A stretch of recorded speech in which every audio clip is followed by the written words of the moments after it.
Eu sou pastor lá no Templo das Águias. Eu sou filho de pastor, né? Cresci num lar cristão.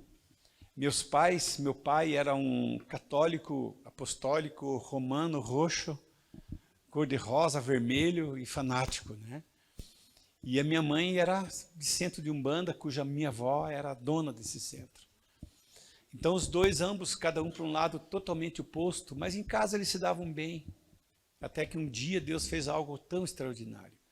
Um irmão meu ficou muito doente, ficou enfermo, e essa enfermidade foi piorando, foi se agravando. Começou com uma tuberculose, depois se tornou uma meningite, depois foi para uma paralisia infantil. Na época os recursos eram poucos, né?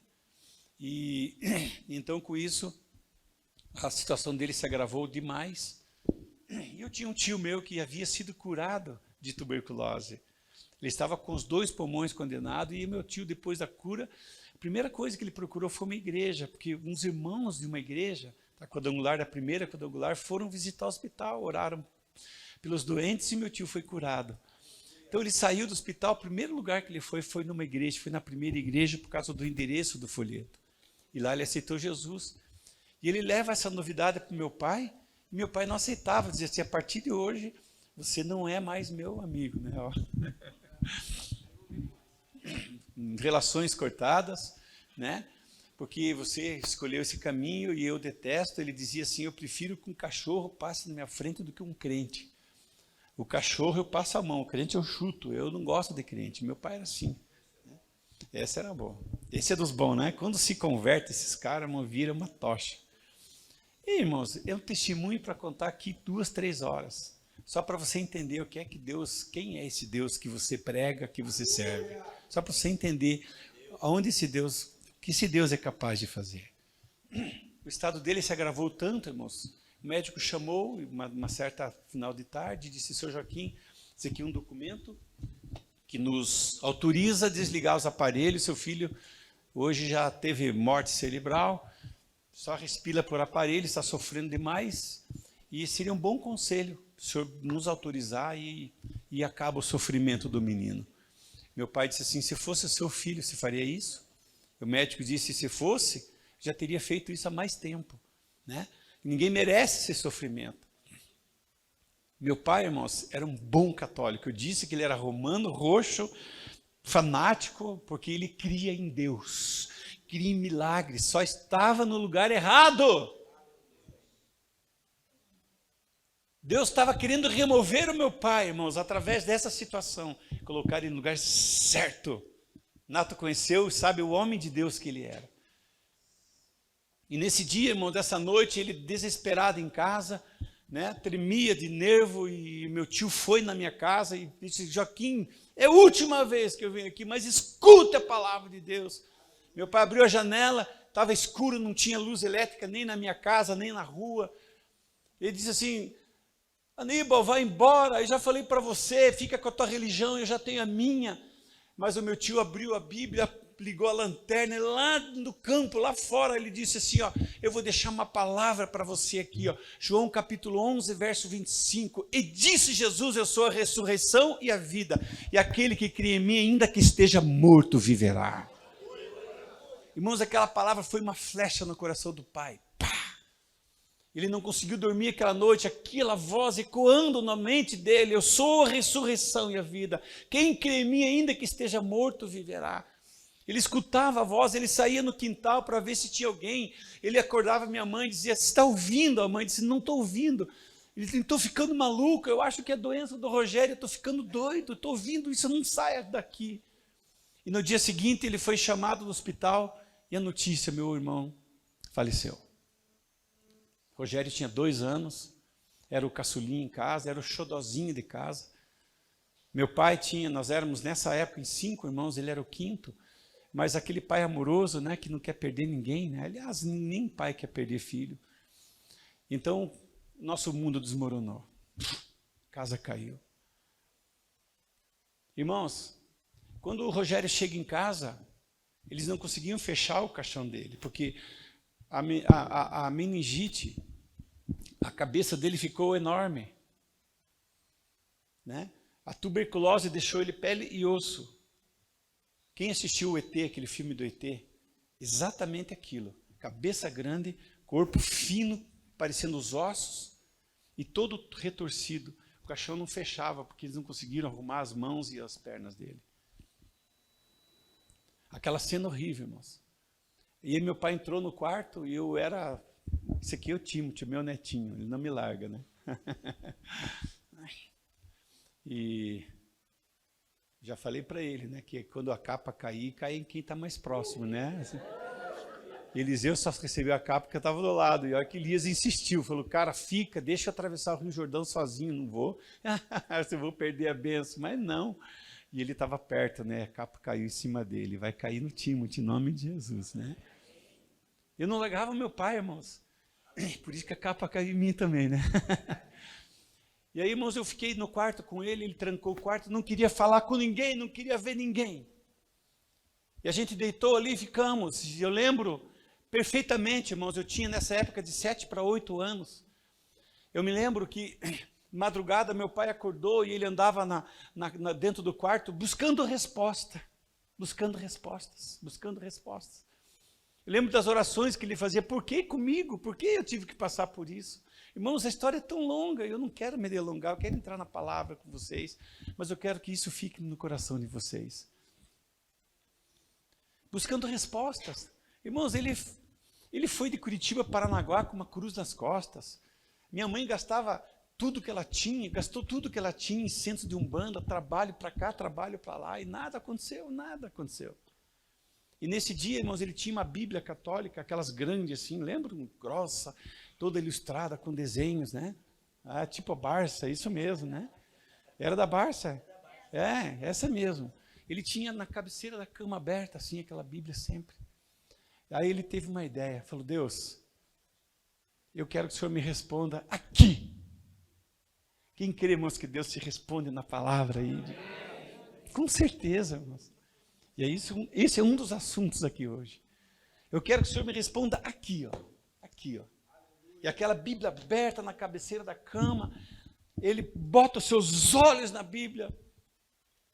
Coincidentemente estava em João. Coincidentemente, capítulo 11. E os olhos dele foi no 25. E disse Jesus, eu sou a ressurreição e a vida. Aquele que crê em mim, ainda que esteja morto. Ele pega aquela Bíblia, irmãos, ele levanta para o céu e diz assim, Deus, se você de fato existe, Jesus, se você de fato se importa com a minha vida, se esse livro de fato é a palavra de Deus, então ressuscita agora, meu filho, eu vou ser um pastor até o último dia da minha vida, eu vou pregar esse evangelho. E nessa hora, irmãos, Rogério sentou no caixão, ele ressuscitou, irmãos. Eu lembro da minha mãe batendo na porta, quase derrubando a porta do quarto. Eu me lembro o pai abrindo, e ela invadiu o quarto, dizendo, Joaquim, o Rogério está sentado no caixão. Aí eu lembro as pessoas, aquele tumulto na sala, minha avó, meus avós, meus primos, meus tios, todo em volta ali, olhando para ele, pegando, não sabia o que fazer, irmãos. E o meu pai pega nele, ele gelado, ele enrola o meu irmão, corre até a polícia rodoviária que tinha ali no trevo, ali, onde hoje é o Sans Club, tinha um posto rodoviário ali de polícia. E ele vai naquele posto, aqui, e o guarda pega meu irmão, vai para o hospital, chega lá, o médico diz, não, ele está morto. Ele não está morto. Dá uma olhadinha, ele colocou o estetoscópio e ali o coração batendo, e o médico ficou, cara, que loucura. Irmãos, Jesus é uma loucura, Jesus é doideira, irmão, Jesus é top demais. E sabe, irmãos, o que meu pai fez o resto da vida dele? Pregou o evangelho até morrer, e eu vou pregar esse evangelho até morrer, irmãos, porque não encontro sentido na vida a não ser em Cristo, e não há motivo para mim viver se não for para pregar o evangelho de Cristo, e levar essas boas novas a toda a criatura. O Rogério hoje, irmãos, é pai, já é avô, é músico na igreja, ele é uma bênção, é um profissional, é um cara saudável, é um cara abençoado, né? E Deus fez uma obra maravilhosa na vida dele, na minha família. Eu tenho irmãos que são pastores, irmãs que são pastoras, eu tenho toda uma família, irmãos, dedicada ao reino de Deus, porque nós recebemos Jesus na nossa casa. Ele levantou como ele fez com a filha de Jairo, como ele fez, irmãos, com Lázaro, assim ele fez dentro da minha casa. Eu vi, eu toquei, eu recebi, eu fui envolvido por esse amor, por esse toque, e a minha vida mudou para sempre. E que Deus seja louvado. Eu precisava compartilhar isso com você, né? Para você saber que Jesus Cristo é o mesmo ontem, hoje e eternamente. Isso aqui é para espantar os demoninhos. Ah, é verdade. Tem uns capetinhos aqui, meu. Obrigado, pastor. Já vou embora. Amém? Pastor Josué, eu faço parte da diretoria da Sociedade Bíblica no Paraná, né?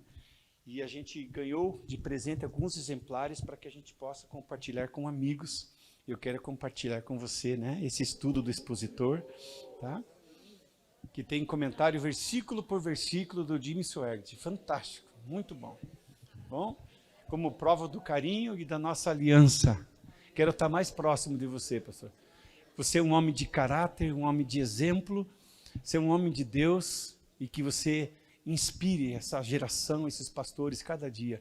Eu te amo, eu amo vocês. Amém? Que Deus te abençoe. Irmãos, vamos para a palavra? Amém? Glória a Deus. Quero compartilhar com vocês um pão que está lá em Mateus capítulo 9, verso 14.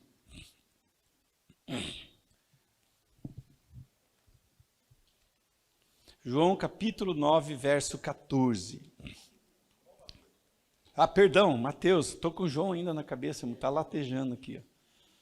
Glória a Deus. Mateus capítulo 9, verso 14. Então chegaram ao pé dele os discípulos de João, dizendo: por que jejuamos nós e os fariseus muitas vezes, mas os teus discípulos não jejuam? E disse Jesus: podem porventura andar tristes os filhos das bodas, enquanto a esposa está com eles? Dias, porém, virão em que lhe será tirado o esposo, e então jejuarão. Ninguém deita remendo de pano novo em roupa velha, porque semelhante remendo rompe a roupa e faz-se maior que a rotura. Nem se deita vinho novo em odres velhos. Aliás, rompem-se os odres, entorna-se o vinho e os odres estragam-se. Mas deita-se o vinho novo em odres novos, e assim ambos se conservam. Amém? Eu gostaria de orar novamente. Pai bondoso, eis a tua palavra, eis os teus filhos. Eis-nos aqui hoje, Senhor, com os nossos ouvidos, mas também com os nossos corações abertos, para receber a tua palavra nesta manhã. Me alegro, Senhor, por ser portador dela e por poder falar a respeito do teu reino. E que, Senhor amado, essa palavra encontre um lugar em cada coração, em cada vida, que ela se encaixe na nossa realidade, se encaixe nas nossas necessidades, se encaixe no nosso ministério, se encaixe em tudo aquilo que somos e vamos realizar. Pai maravilhoso, entrego a direção ao Espírito Santo daquilo que vai ser ministrado nessa manhã e te peço, Senhor, ministra sobre nós e nos abençoe com uma palavra revelada hoje, em nome de Jesus. Amém. Amém. Glória a Deus. Irmãos,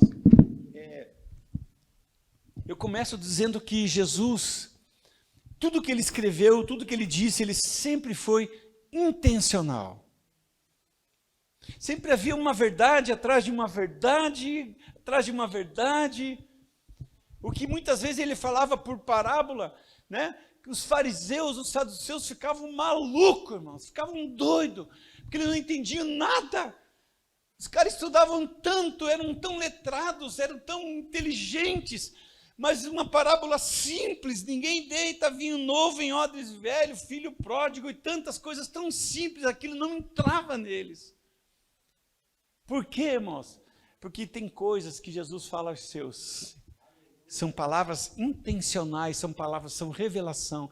E os discípulos também tinham uma certa dificuldade.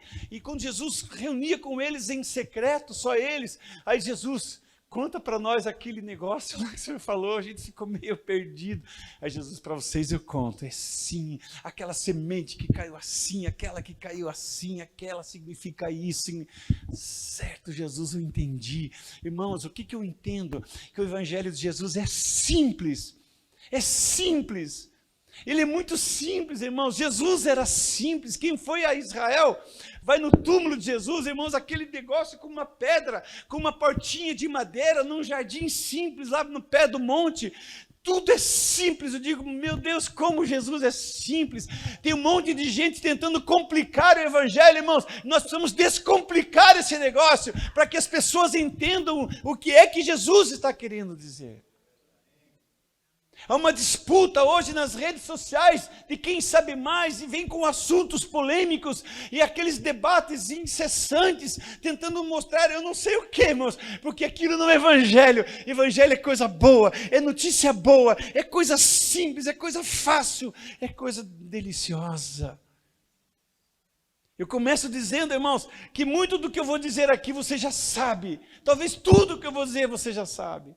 Mas uma coisa aprendimos, o que nos dá sustância é o feijão, o arroz, a batata frita, e não o caviar.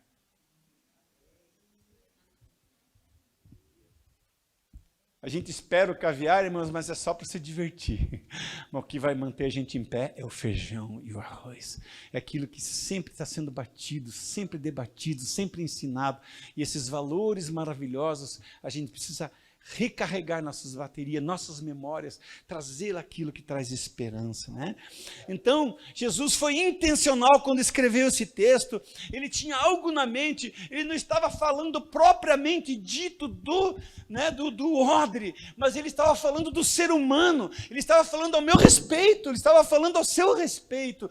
Ele estava falando sobre a nossa existência, sobre as nossas atitudes. Ele estava falando sobre o meu ministério, ele estava falando sobre nós. Essa era a tônica desse verso. Então, irmãos, como eu disse, por trás de uma história sempre tinha uma verdade, talvez muito mais profunda. E é sobre isso que nós queremos falar para vocês. Aqui Jesus revela a fragilidade humana, mas também fala sobre superação através do favor e da presença de Deus. Ministério é isso mesmo, irmãos. Ministério pastoral. Ano que vem eu faço 40 anos de ordenação pastoral. E estou muito feliz, já falei na minha igreja. Eu proíbo vocês não fazerem uma festa para mim, irmãos. Porque é um ciclo, são 40 anos, irmãos. Isso de ordenação, fora antes. Então é uma alegria, é um prazer imenso, mas eu conheço toda essa trajetória, eu conheço todo esse caminho, irmãos. Não pense, no tempo das águas é diferente do cristianismo. Não, irmãos, pastorear é igual em todo lugar, na batista, presbiteriana, qualquer lugar onde você for pastorear, as dificuldades são as mesmas, as portas são as mesmas, as lutas são as mesmas e as vitórias são as mesmas. Por isso, vamos florescer onde estamos plantados, vamos frutificar onde estamos plantados, porque é aqui que Deus nos colocou, é aqui que eu me sinto muito bem, e é aqui que eu vou viver a minha vida, é aqui que eu vou deixar o meu legado, nessa igreja maravilhosa. Amém, irmãos? Quem está comigo aí, diga amém. Então, aqui, irmão, Jesus mostra essa dependência, o quanto nós precisamos dele. Geralmente o pastor tem um hábito, irmãos, porque muitas vezes a gente se acha super-homem, né? Porque a própria igreja nos ensinou isso, né? Eles despejam tudo na gente, seus problemas, suas dificuldades, suas lutas, acham que você é um guindaste, um guincho, que você é o homem de ferro, né? Mulher de ferro. Que você também não tem suas dificuldades, não tem as suas dores de barriga, dor de cabeça, não tem as nossas encrencas, nossas dúvidas, os nossos desânimos às vezes. Mas por isso Jesus vem com a sua palavra para nos restaurar, para nos animar, para nos colocar de pé, para nos colocar na pista, para nos colocar de novo no meio da luta, para nos colocar no ringue, que nem o lutador senta ali e vê alguém, vai, espirra um negócio ali, passa, tira o sangue, anima, fala umas palavras, cara, vai, dá um murro nesse cara, arrebenta esse cara aí, né? É o Espírito Santo que vem muitas vezes, cara, levanta, porque não é aqui o teu descanso, tem coisa, tem um caminho pela frente ainda, vem o Espírito de Deus e toca a nossa alma, nosso coração com o seu fogo, e aí ele nos capacita a andar um pouco mais, um pouco mais, um pouco mais, um pouco mais. É isso, irmãos, é isso que a palavra de Deus faz conosco. Os odres eram recipientes muito usados no tempo de Jesus. Eu trouxe aqui, irmãos, a bolsa de água quente da Sônia. Às vezes eu uso também, né? Para tentar ilustrar aqui um odre, né? Porque a coisa mais parecida com o odre que eu achei lá em casa, pastor José, foi esse negócio aqui, ó, né? Mas o odre era uma vasilha, né? Era um recipiente parecido com a bolsa de água quente. Ele era feito com pele de cabras ou de cabritos, às vezes de boi, de búfalo ou de camelo. A pele passava por um processo que era curtida e defumada, né? E as aberturas, né? As abas dela eram costuradas e seladas com um betume, e em seguida o odre estava pronto para ser usado. Talvez você, antes de chegar aqui, você teve todo um processo também. E Deus preparou você para ser quem você é. Eu quero declarar para vocês, pastores, você está no lugar certo. Você não está aqui pela vontade humana.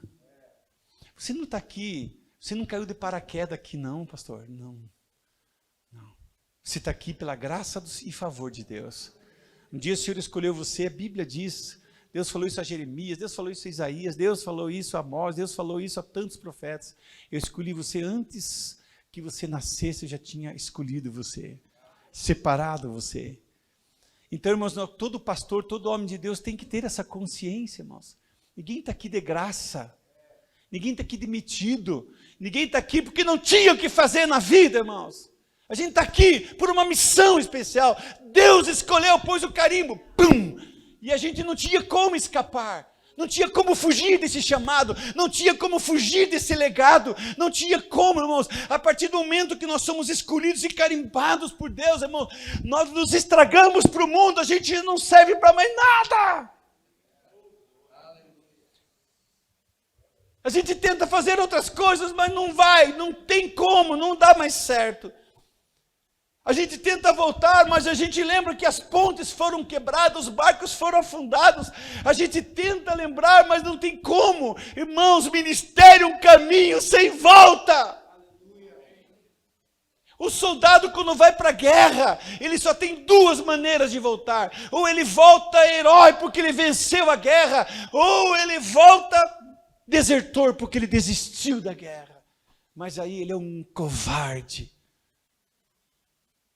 O ministério, muitas vezes a gente sangra, o ministério quebra ossos, o ministério rala o couro, irmãos, mas nós somos soldados de Cristo militando por uma causa boa, e Deus nos chamou porque Ele acreditou em mim, acreditou em você, irmãos. Nós não podemos falhar. Não podemos falhar, irmãos. Eu estou aqui porque Ele acreditou. Ele viu em mim uma coisa que nem eu vejo, irmãos. Às vezes eu olho para mim e digo, Deus, eu tenho certeza que o Senhor escolheu o cara certo. Tem cara melhor que eu por aí. E Deus fica em silêncio, irmãos, porque eu até hoje não sei qual é o critério de Deus quando Ele escolhe a gente. Alguém já descobriu? Se descobriu, me conte depois, irmãos. Pronto, o pastor José bateu aqui, ó. Ele escolheu as coisas loucas para confundir as sábias. As coisas mais malucas. Irmãos, não sei qual é o critério de Deus. O fato é que eu estou dentro! Uhul! Estou dentro! Irmãos, eu amo o ministério, eu amo o pastoreio, eu amo o púlpito, eu amo rua, a casa dos irmãos, eu amo o evangelismo, eu amo o que eu faço. E eu sou feliz por aquilo que eu estou fazendo hoje. Eu sei, irmãos, que muitas vezes a gente se arrasta. Oh, meu Deus, ministério. E os irmãos, não sei como é que o pastor aguenta, tão difícil, irmãos. Eu estou surfando do ministério. Para mim, irmãos, é diversão. Eu me divirto todos os dias surfando das ondas espirituais, batizando, convertendo as pessoas, falando do amor de Deus. Eu amo isso, irmãos. Irmãos, eu estou com 62. Mas eu não estou entendendo ainda.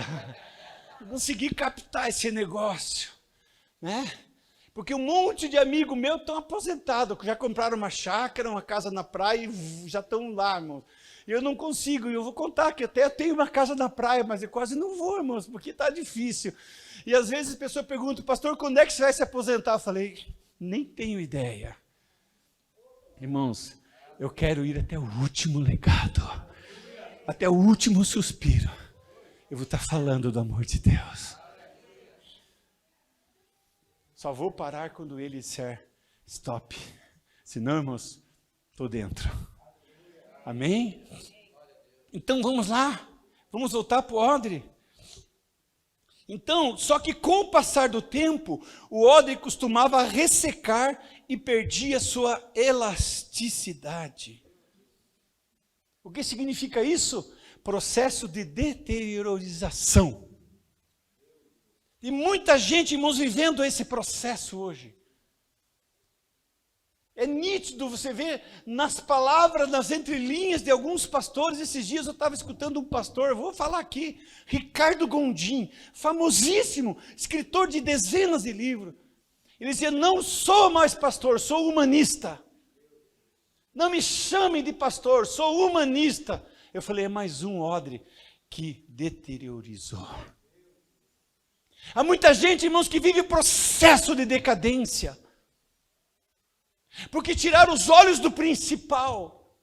Porque perderam a simplicidade do evangelho. Começaram a complicar coisas simples. Dizer coisas que Jesus não disse. Fazer coisas que Jesus não mandou ele fazer. E quando a pessoa percebe, irmãos, eu estava conversando esse dia com um pastor, aconselhando esse pastor. E eu percebi, irmãos, que tudo que ele me falava, os argumentos dele não batiam. E eu contra-argumentava, e ele passava para outro. Ele estava tentando uma fuga para tentar mostrar para ele o seu fracasso, o seu processo ruim de queda, de deteriorização. Mas graças a Deus que chegou ao final, nós oramos, eu vou acompanhar aquele pastor. Eu vou ajudá-lo, irmãos, a se reencontrar. Aqui, ó, ele ressecava, perdia elasticidade, então ele entrava nesse processo. Assim, um vinho novo costumava ainda fermentar. Olha que interessante, né? Um odre deteriorado fermenta o vinho. Ou seja, o cara azedo vai ter o que dentro? Vai azedar o vinho. Já percebeu quando a pessoa está azedo? Vai conversar com ele para você ver qual é a conversa dele, irmãos. E muitas vezes você olha a deteriorização, parece que o cara murchou, ele não é mais a mesma pessoa.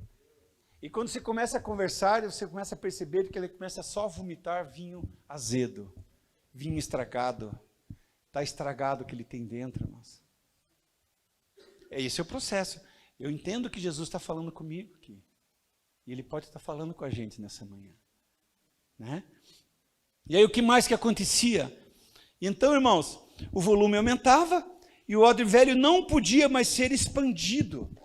Você entende que esse negócio aqui, você pode botar um monte de água, ele vai estufar, ele vai expandir. Porque ele é fibroso, né? Ele tem fibras. Mas quando o odre, ele ressecava, ficava velho, né? Ele perdia essa elasticidade, então ele não tinha mais capacidade de expansão. O que acontecia? Ele enrijecia.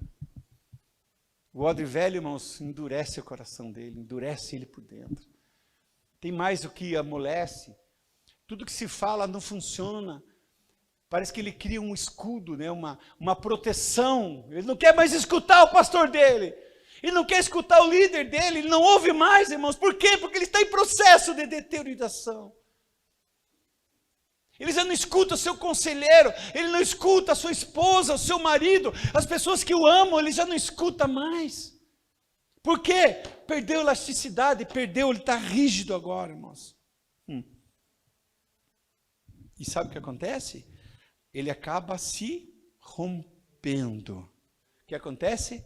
Aqui ele jogou a toalha. Aqui ele já não suporta mais.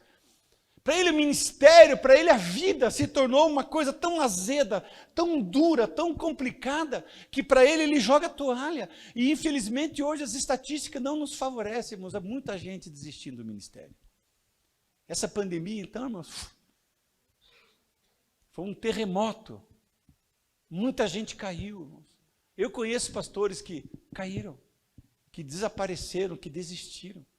E vou dizer para vocês, parabéns para vocês. Porque quem conseguiu atravessar ileso, estar firme depois dessa pandemia, irmãos, é porque realmente estava firmado em Cristo. Parabéns, cristianismo decidido. A gente venceu essa. Atravessamos esse mar vermelho, irmãos. Atravessamos esse Jordão. E agora estamos olhando para a terra prometida, para as coisas que Deus tem lá na frente para nós. Bora para frente. Mas tem gente que ficou, irmãos. Tem gente que ficou na barreira. Ficou na dificuldade. E ele rompeu, jogou a toalha. Né? E aí, quando se rompe o odre, o que acontece? O vinho se derrama. E olha que interessante, o vinho derramou, o odre fica sem conteúdo. Aí o cara começa a falar abobrinha, né? Começa a falar abobrinha, bobagem, vai na internet, tem 1 milhão de caras seguindo ele, né? Mas está lá falando abobrinha, mas não tem conteúdo. Tem? Tem muitos coaches por aí fazendo um bom trabalho de coach, mas tem muita gente aí, irmão, procurando os coaches.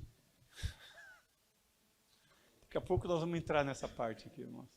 Deixa eu falar uma coisa para você. De tantas bobagens que você vê na internet, a gente escuta umas coisas boas também. E tem um menino, um tal de Madaleno, acho que é lá da igreja de São José dos Campos, estava sendo entrevistado numa podcast e achei interessante aquela podcast. Perguntaram para ele assim, sobre aquele negócio das idades, eu não entendo muito disso, né? A meninada aí entende. Da geração X, geração Y, geração W. Eu nem sei qual é a minha, irmão. Já falaram que eu sou baby boomers. Sei lá. Eu gostei do nome, baby. Ficou legal aqui, né?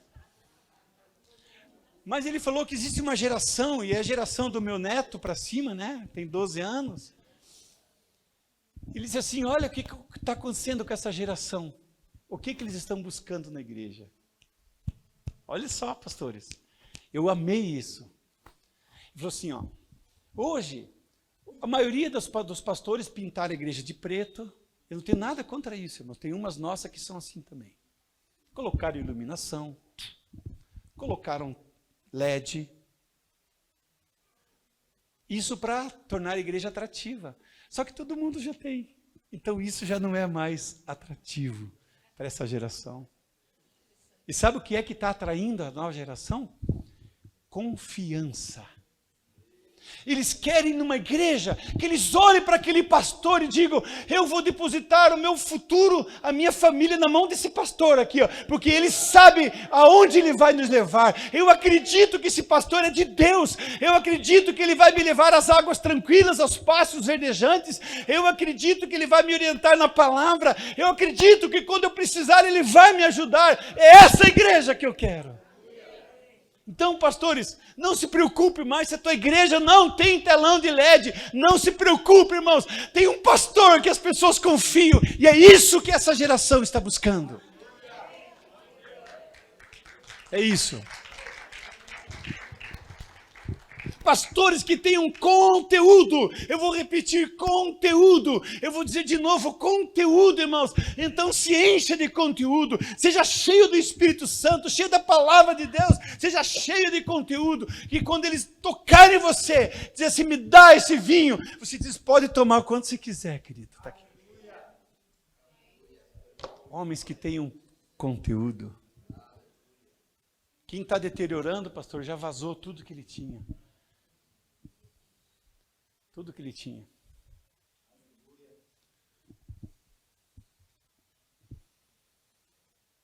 E aí eles criam suas próprias igrejas, né? Igreja Evangélica Kivitz. Tentam inventar um evangelho novo. Essas coisas assim, irmãos. Tem mais conteúdo. Aí eu li o último livro que ele escreveu, um dos últimos. Eu li inteirinho, irmãos. Eu não entendi nada. E não precisa ser burro para não entender, irmãos. É que o cara não tem conteúdo mais, irmãos. Vocês querem ver uma coisa que eu não gosto, irmãos? Tudo que é de diet. Ah, tem esse doce diet, tem esse chocolate diet. Irmãos, já comeram chocolate diet? Não? Quem alguém já comeu? Pensa num trem ruim. Hã? É ruim, né? É ruim, pastora? Eu também acho. Já comeu, pastor José? Não é. A gente deixa de lado e vai no engordite mesmo. É esse que é o bom. Esse que é o bom, né? Vocês estão entendendo, irmãos? Quando o homem passa pelo processo de deteriorização, ele perde o sabor, ele perde o gosto, ele perde a alegria, ele perde o prazer, ele perde o conteúdo.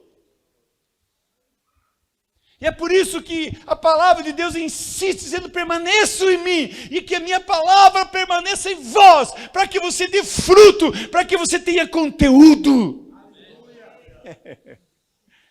Quem está comigo aí, diga amém. Oh, que bom, irmãos, glória a Deus, glória a Deus. Né? Dessa forma, tanto a bebida quanto o vasilhame eram perdidos. Eu fico pensando, irmãos, esses dias a Carmen Silva fez aniversário, e esse irmão que eu acabei de dizer o sobrenome dele, fez uma homenagem. Colocou uma música dela na íntegra, assim, na rede social dele. Essa música diz assim, ninguém me ensine a ter fé, eu tenho fé no que eu quiser. Ninguém me fala que rezar é bom, porque eu faço a minha própria reza para mim mesmo, porque eu acredito em mim, porque não sei o que, e tal. Uma blasfema. Colocou ali, eu falei, meu Deus, se perdeu. Milhões de seguidores, se perdeu. Eu fico pensando, ele se perdeu, o ódio se perdeu, o conteúdo se perdeu, e quem deveria tomar, está tomando o líquido azedo. Tem gente que gosta, né, irmãos? Mas não é o nosso caso. Estamos aqui, irmãos, para sermos renovados pelo Senhor. Na nossa essência, renovados na nossa fé, naquilo que nós cremos e acreditamos. Digam graças a Deus. Processo de deteriorização. Saul foi escolhido, um rei, irmãos, ele foi escolhido. O cara era bonito, irmãos, ele era o mais alto entre a tribo de Benjamim, cara top. O cara era formoso. Talvez era um cara corajoso, valente. Talvez Israel escolheu ele pelas suas habilidades. Mas o que acontece é que muita gente, quando chega ao poder, se deteriora. O que acontece é que muita gente, quando ganha popularidade, se deteriora. Eu fico até com medo, irmãos, quando vejo alguém se destacando no cenário nacional. Eu só oro, Senhor, cobre com teu sangue, Senhor, cobre com teu sangue. Porque, irmãos, nós, seres humanos, temos uma tendência para isso. O cara chega a 100 membros, ele já se sente o Billy Graham, irmãos. Ele é o dono do pedaço. E aí começa o processo. Esse é o problema. problema de Saul. E aí ele vem, irmãos, ascendente, descendente, pitoniza, levantou o altar, fez sacrifício, não podia, perseguiu Davi, começa a fazer besteira. Irmãos, quando começa a deteriorar, só faz besteira. Uma atrás da outra. Você conhece alguém assim? Talvez sim, né? Já ouviu falar? Já. E é nítido, todos percebem, menos ele. Não, eu estou bem, cara, eu sou o cara. Também não está, não. Você está em processo, cuida aí. Não quero me prender aqui, mas porque tem coisa melhor para frente aqui. Diga glória a Deus. Irmãos, a palavra deteriorar, ela tem algumas ramificações, veja que interessante. As ramificações dela: arruinar, estragar, decompor, danificar, destruir, desgastar. Qualquer uma dessas encaixa quando o odre se deteriora. Qualquer uma dessas coisas. E aí eu pergunto: pastor, quando é que o pastor fica velho? Não estou falando idoso, estou falando velho. Que idoso nós já estamos, né, pastor José? Hã? Veterano fica melhor. Veterano, né? Veterano. Maduro, né? Mas não é isso, irmãos. Eu estou falando envelhecer, deteriorar, perder o seu vigor, perder, se decompor, se danificar, se desgastar. Quando isso acontece? Quando isso acontece? Alguns sinais, irmãos. Alguns sinais. Vocês querem ver aqui? Por exemplo, quando ele deixa de ouvir Deus. Ele vai preparar uma mensagem, ele vai na internet, fica procurando até achar uma. Daí ele faz o Ctrl+C, Ctrl+V, manda ver.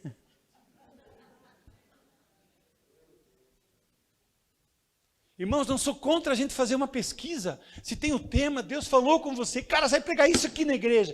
Aí eu pego isso aqui, irmãos, e aí eu vou ver o que meus colegas estão dizendo sobre isso. Não há problema nenhum, mas o Espírito Santo já deu uma direção. Mas tem gente, irmãos, que prefere ouvir os outros, e de repente, sem que ele perceba, ele começa a pregar as bobagens que os outros pregam. Começa a perder o rumo, o sentido, começa a perder, irmãos, o atino, ele começa a perder, a bússola dele sai da mão dele, porque o Espírito Santo ele vai nos revelar, e a igreja precisa de comida fresca, algo que sai do trono de Deus, e Deus vai colocar, porque o óleo, ele cai na cabeça de Arão, depois ele desce pela barba, depois ele desce para os vestidos, a Bíblia fala isso. Então significa o quê, irmão? Significa que a unção que Deus vai derramar na nossa igreja, ela vem sobre você primeiro, depois sobre as tuas vestes, sobre os teus líderes, depois sobre a igreja.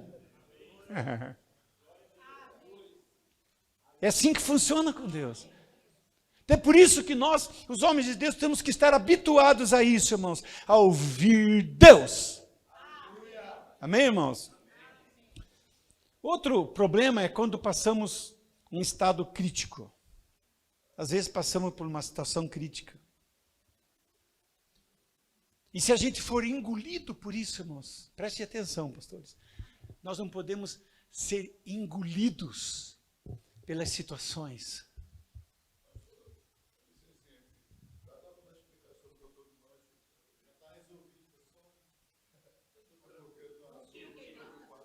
É um cheiro de queimado, é a unção de Deus, está queimando, é o fogo do Espírito Santo. Brincadeira. Que horas está marcado? É 10h30? 10h15? Eu não lembro. Tá bom. Mais 3 minutinhos aqui. Ok, irmãos? É o inimigo tentando impedir. O negócio é fogo mesmo, irmãos. É fogo. Provavelmente seja o ventilador. Mas vamos lá. Chimarrão que está quente, irmãos. Olha só, né? Então, eu quero terminar essa parte aqui, já estou encerrando em 2 minutos. Daí a gente vai ter um intervalo e a gente volta para descascar. Como é que a gente vai resolver isso, né? Então, nós nos tornamos muitas vezes murmuradores. Já viram aqueles pastores que começam a entrar no processo de murmurar? É, porque o pastor Josué, porque o pastor fulano, porque o presidente Bolsonaro, porque aquele irmão, porque eu não sei o quê. Não entra nessa, pastor. A gente sabe qual é o destino dos murmuradores, a gente sabe.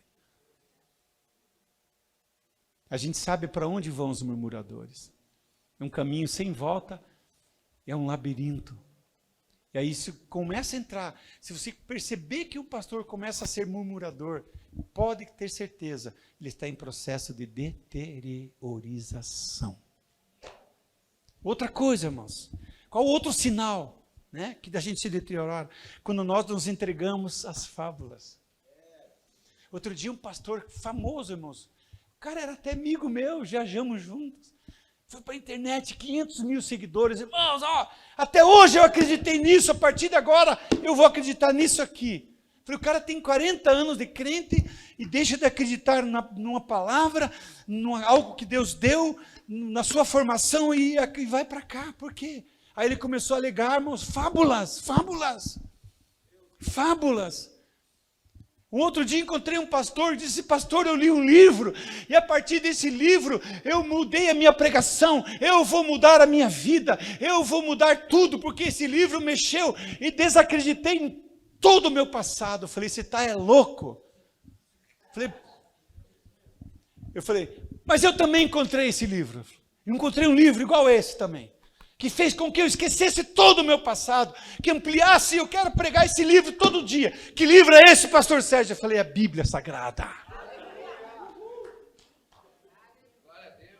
Irmãos, o cara começa a entregar as fábulas. Já era. Eu tentei salvar um pastor do Ricardo Gondim, não conseguiu, e hoje ele está sem igrejas, perdido, não sabe o que faz da vida, quer retornar para o ministério, está desmoralizado. Falou mal da igreja, falou mal de pastores, falou mal de tudo. E hoje está difícil, irmãos. Entregou-se às fábulas. Isso aqui, irmãos, é dicas. Isso aqui são armadilhas que muitas vezes nos ressecam, destroem nosso ministério. E a gente precisa entender isso. Né? Nós precisamos entender isso. Muitos corações estão ressecados por causa do pecado. Uma concessão aqui, outra concessão ali, outra concessão ali. E deixa eu falar uma coisa para vocês, irmãos, é aí que pega para nós. Eu disse que nós não somos super-homens, então a gente não pode dar brecha, não pode dar oportunidade, não pode abrir concessões.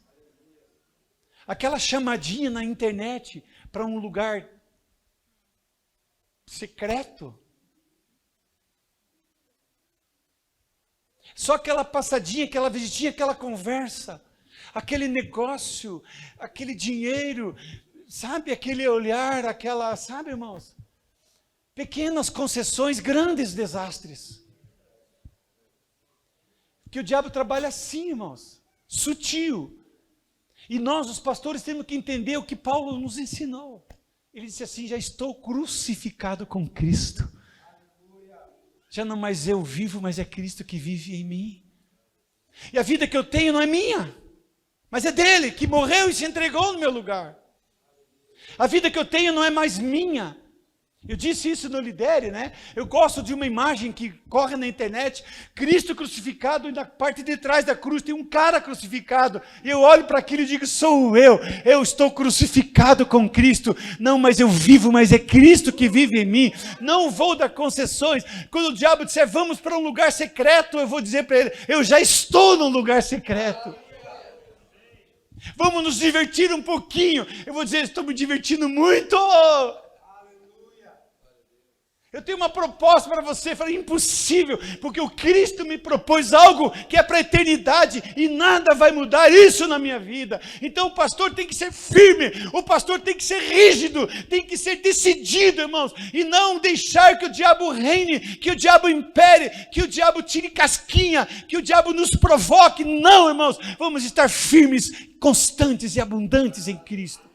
Sabendo que tudo o que você precisa está em Deus, tudo o que você precisa está em Cristo, todas as nossas necessidades estão em Cristo, sejam elas quais forem, estão em Cristo, e Ele vai nos saciar. Quando há falta de arrependimento, irmãos, um dia desses eu falando com o pastor, ele falou, aconselhando, eu aconselho muitos pastores, irmãos, muitos pastores, fora da igreja Templo das Águias, muitos. Tem muitas pessoas que saem das denominações, criam suas comunidades. Pode ser bom, mas pode ser uma faca de dois gumes. Vou falar uma coisa para vocês aqui, irmãos. Um veterano pastor. Valorizem esse homem aqui. Semana passada eu preguei para 80 pastores de várias comunidades. Eles têm fome, eles são ovelhas sem pastor. Eu vou dizer que hoje, irmãos, existe uma comunidade de pastores, pastor Josué, que são ovelhas sem pastor. Valorize, irmãos, uma liderança espiritual, uma cobertura espiritual, umas asas sobre você. Você não tem noção, irmãos, o que isso significa para um pastor, para um ministro. Significa muito. E você sabe, hoje tem uma moda aí correndo. Tem um pastor esses dias, um desses pastores, minha cobertura espiritual é o apóstolo fulano. Falei, de onde que ele é? Ele é lá do Amapá. Falei, mas você mora onde? Aqui em Curitiba. Falei, tá bom. E a igreja dele, tem 10 mil membros. Falei, e ele cuida de você? Puxa, o cara é bom, hein? O cara é bom, hein? A asa é grande, né? Entendeu? Quando você pega o teu telefone e liga para um pastor, qualquer horário que seja, ele vai te atender. Fazer, pastor, tudo bem? O pastor vai, tudo bem. Bom dia, o pastor vai dizer bom dia. Só esse bom dia, irmão, já traz uma paz para o teu coração. Valorize. Valorize. Mas vou ter a minha independência, vou ter meu... Não, valorize. Isso é muito maravilhoso. Você ter alguém sobre você, que você pode chamar de pai espiritual, pai ministerial. Isso é muito importante. E esse pastor dizia, e ele veio, confessou um pecado, eu falei, irmão, para com isso. Comecei a trabalhar com ele, ele falou, pastor, mas a minha consciência não me acusa. Eu falei, você está maluco? Você está de brincadeira comigo? A tua consciência, teu livre-arbítrio é uma bênção, um bom medidor de pecado, de fracasso. Não, mas a consciência foi Deus que deu. Eu falei, mas o diabo pode usar também. Se o Espírito Santo não for o dono da sua consciência. Se você, enquanto estiver na sua mão, enquanto você comandar a tua consciência, você vai continuar sem arrependimento, pecando e fazendo coisas erradas. É aquele irmão que trai a sua esposa, chega e diz, pastor, trai minha esposa. Mas irmão, onde é que você estava com a cabeça? Pastor, mas faz 3 meses que a gente não namora, ela não gosta disso. Então eu fiz porque é uma necessidade. E a minha consciência não me acusa. Dá vontade de dar um cascudo assim. Tem pastor assim. Sabia? Tem caixa 2 na igreja, mas a consciência não acusa. E esse é o perigo. Processo de deteriorização. E ele não está percebendo. Ele não está percebendo falta de perdão, falta de misericórdia, né? Alguma coisa que ofendeu aquele pastor, cravou no peito dele, mas ele guarda aquilo. Daqui 10 anos ele está remoendo, daqui 15 anos ele nem está remoendo mais, irmão, já foi remoído. Por isso, irmãos, esse processo precisa passar pela limpeza, nós vamos falar sobre isso daqui a pouco. Se nós não cuidar disso, irmão, nosso coração vai virar um depósito de lixo, de coisa ruim, e a gente precisa todo dia limpar o coração, purificar, nós temos que deixar isso de lado. Quando nós apaga a chama evangelística, e aí nós nos tornamos odres velhos, quando nós nos esvaziamos do Espírito Santo. Sabe quando a ovelha vai embora? A gente vai colocando no coração, meu Deus, mais uma ovelha. Irmão, deixa eu falar para você. Tira até meu óculos aqui. 40 anos de ministério, eu ainda não sei como segurar uma ovelha na igreja. Se você sabe, me conte depois. Eu não sei ainda como, irmãos. Tem uns aí que dão cargo, fazem de tudo pro cara, né? Dão sala VIP na igreja para a ovelha, né? Paga um jantar, não sai da casa dele, tenta ser, faz de tudo. Mas vai chegar um dia, irmão, deixa eu falar uma coisa para você. Eu vi um veterano pastor aqui. Um camarada tinha uma esposa e ele tinha muitos ciúmes, que ela era muito bonita. Ele tinha medo de perder essa esposa. Aí ele trancava a casa, enchia de cadeado por todas as janelas, na porta, por fora. E ele saía tranquilo, falou, não, essa aí está garantida. Um dia, ele esqueceu uma das janelas de pôr o cadeado, ela olhou, viu um cadeado, falou, esse cadeado deve ser daquela janela. E era mesmo, ele esqueceu. Ela pulou a janela, foi embora e nunca mais voltou. Moral da história, você só segura pelo coração. É o amor. Quando as pessoas perdem o amor, irmãos, é difícil. Isso funciona no casamento, funciona em todas as instâncias da tua vida, numa sociedade, em tudo. E na igreja, sim. Ninguém consegue segurar, irmãos. Às vezes o cara vai, mas de repente vem outro. Esse é o ciclo natural. Agora, dizer que a gente fica normal, não, irmãos. A gente fica triste quando perde uma ovelha. Ninguém quer perder ovelha, irmãos, ninguém. A gente traz umas trocas, é verdade, né? Mas o que acontece é um ciclo natural. Muitas vezes tem pastor que amaldiçoa ainda. O cara vem, mas eu vou mudar de igreja, tal. O quê? Para onde você vai? Vou lá para o cristianismo, está amarrado. Vou lá para o tempo das águas, você está brincando, não vou te abençoar. Se você for, você está debaixo de maldição, pastor, não faça isso. Deixa ela que vá. Daqui a pouco vem 2, 3 no lugar daquela. E melhor, o dízimo é mais alto. Ele é mais amoroso, mais carinhoso. Vai trazer torta de abacaxi para você, de banana, que eu adoro. Vai ser uma ovelha diferenciada. Deixa ele ir, irmão. Porque o favor de Deus vai cobrir o teu ministério e você. E nada te faltará. Nem ovelhas vai te faltar. E Deus vai honrar você, irmãos. Fica tranquilo. Não amargure teu coração porque a ovelha foi embora. Fique feliz porque tem ovelha chegando por aí. Novas ovelhas, novas oportunidades, novas chances que Deus vai nos dar. Amém?